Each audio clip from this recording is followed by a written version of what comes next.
Hello বন্ধুরা, আপনারা সব কেমন আছেন? আশা করি ভালো আছেন। আজ বানাবো বাটার পনির। ওই জন্য পনিরগুলো আমি ডুমো ডুমো করে কেটে নিয়েছি। এবার আমি বাটারে পনিরগুলো ভেজে নেব। আমি বাটার দিয়ে দিয়েছি। বাটারটা অল্প আঁচে করতে হবে, নাহলে বাটার পুড়ে যাবে।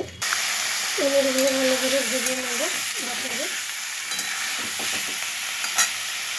এখানে আমি একটা মশলা বানাবো। আদা, টমেটো, কাজু আর গরম মশলা নিয়েছি, গোটা পেস্ট করে নেব। পনিরটা ভাজা হয়ে গেছে, তুলে দিয়েছি। এখানে বাটার দিয়ে দিয়েছি, মেল্ট হতে। বাটারটা মেল্ট হয়ে গেছে। এবারে আমি ফোড়ন দিলাম গরম মশলা, শুকনো লঙ্কা, জিরে। মশলাটা থেকে সুন্দর একটা স্মেল ছাড়ছে। এবারে যে মশলাটা করেছিলাম ওটা দিয়ে দিলাম,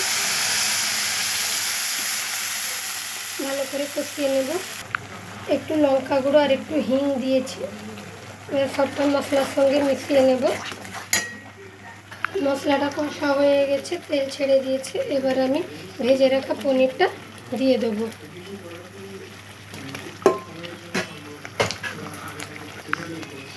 ভেজে রাখা পনিরটা দিয়ে মশলার সঙ্গে ভালো করে কষিয়ে নেব। মশলাটা কষা হয়ে গেছে।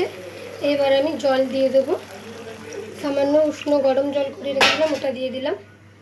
বাটার পনিরটা হয়ে গেছে। এবার নামানোর আগে আমি 1 চামচ মতন ঘি দিলাম আর 1 চামচ মতন বাটার,